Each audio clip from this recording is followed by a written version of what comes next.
Environment for success. During the energy crisis and oil embargo of the 1970s, Dutch researchers began to pay close attention to the country's energy usage.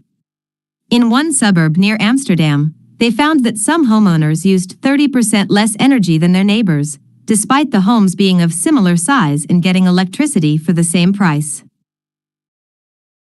It turned out the houses in this neighborhood were nearly identical except for one feature: the location of the electrical meter. Some had one in the basement. Others had the electrical meter upstairs in the main hallway.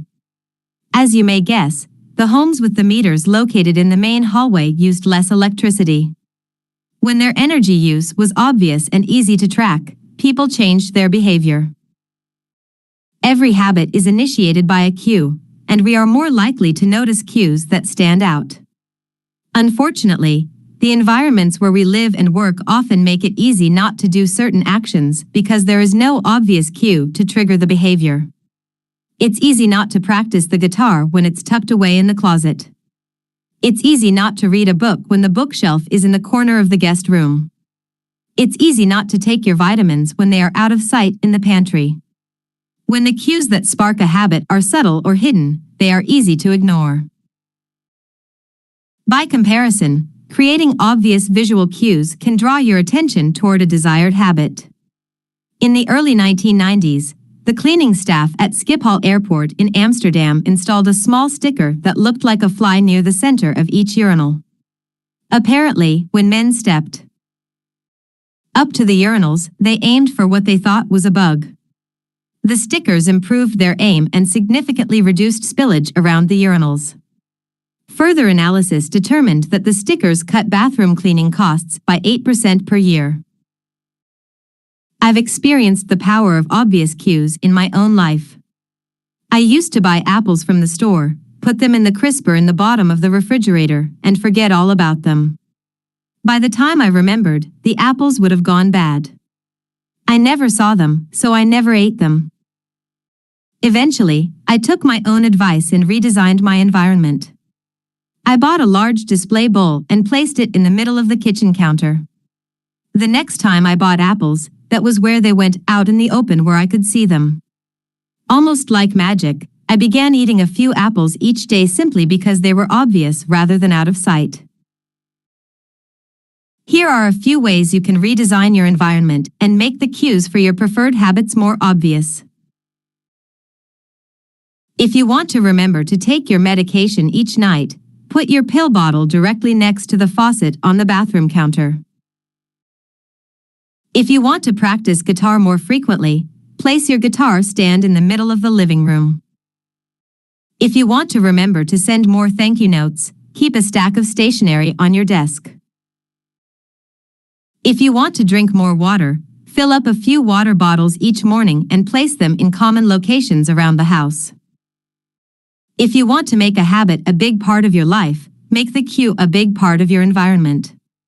The most persistent behaviors usually have multiple cues. Consider how many different ways a smoker could be prompted to pull out a cigarette, driving in the car, seeing a friend smoke, feeling stressed at work, and so on. The same strategy can be employed for good habits. By sprinkling triggers throughout your surroundings, you increase the odds that you'll think about your habit throughout the day. Make sure the best choice is the most obvious one. Making a better decision is easy and natural when the cues for good habits are right in front of you. Environment design is powerful not only because it influences how we engage with the world, but also because we rarely do it. Most people live in a world others have created for them. But you can alter the spaces where you live and work to increase your exposure to positive cues and reduce your exposure to negative ones. Environment design allows you to take back control and become the architect of your life. Be the designer of your world and not merely the consumer of it. The context is the cue. The cues that trigger a habit can start out very specific, but over time your habits become associated not with a single trigger but with the entire context surrounding the behavior. For example, many people drink more in social situations than they would ever drink alone. The trigger is rarely a single cue, but rather the whole situation, watching your friends order drinks, hearing the music at the bar, seeing the beers on tap. We mentally assign our habits to the locations in which they occur: the home, the office, the gym. Each location develops a connection to certain habits and routines. You establish a particular relationship with the objects on your desk, the items on your kitchen counter, the things in your bedroom. Our behavior is not defined by the objects in the environment, but by our relationship to them. In fact, this is a useful way to think about the influence of the environment on your behavior. Stop thinking about your environment as filled with objects. Start thinking about it as filled with relationships. Think in terms of how you interact with the spaces around you. For one person, her couch is the place where she reads for an hour each night. For someone else, the couch is where he watches television and eats a bowl of ice cream after work. Different people can have different memories, and thus different habits, associated with the same place. The good news?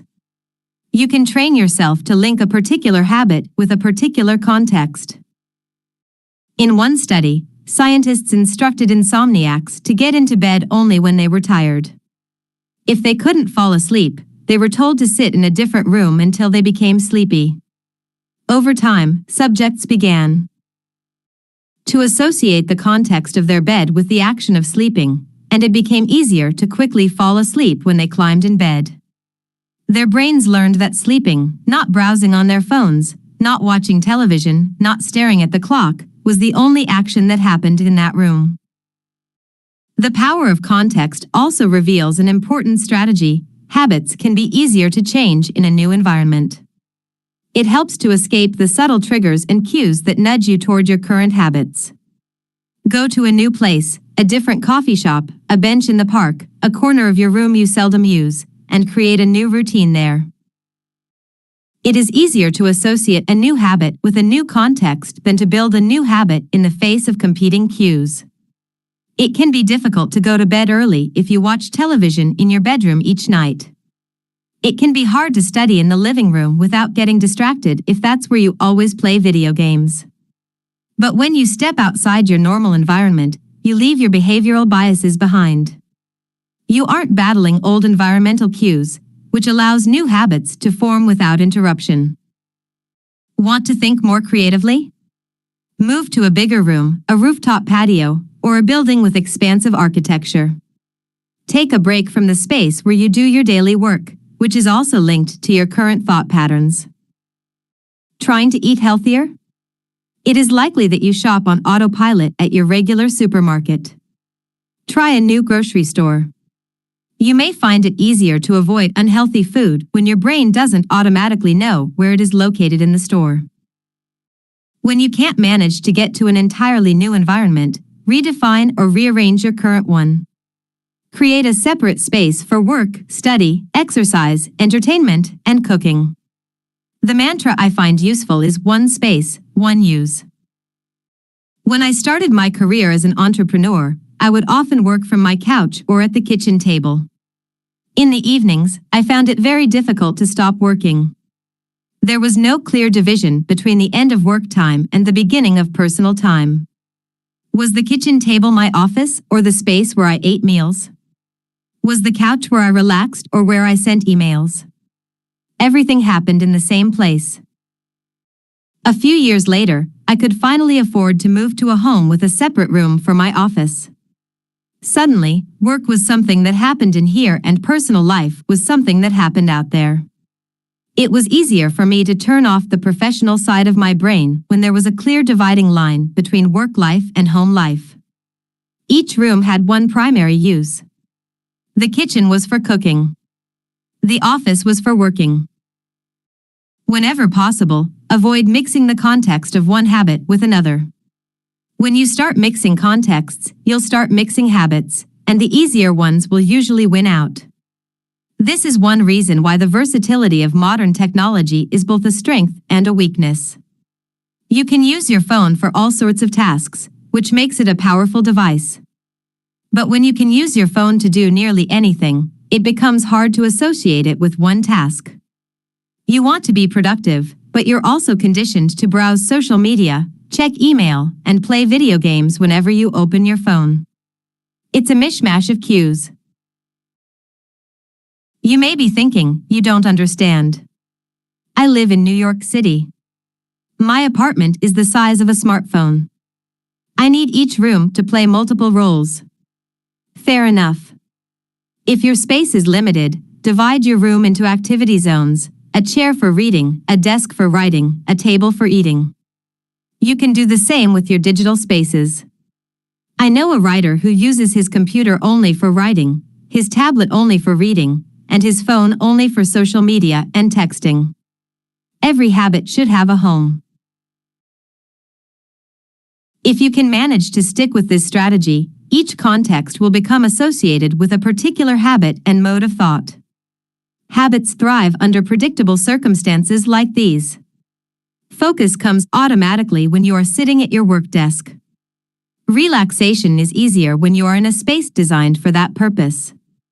Sleep comes quickly when it is the only thing that happens in your bedroom. If you want behaviors that are stable and predictable, you need an environment that is stable and predictable. A stable environment where everything has a place and a purpose is an environment where habits can easily form. Chapter Summary. Small changes in context can lead to large changes in behavior over time. Every habit is initiated by a cue. We are more likely to notice cues that stand out. Make the cues of good habits obvious in your environment. Gradually, your habits become associated not with a single trigger but with the entire context surrounding the behavior. The context becomes the cue. It is easier to build new habits in a new environment because you are not fighting against old cues. 7. The secret to self-control.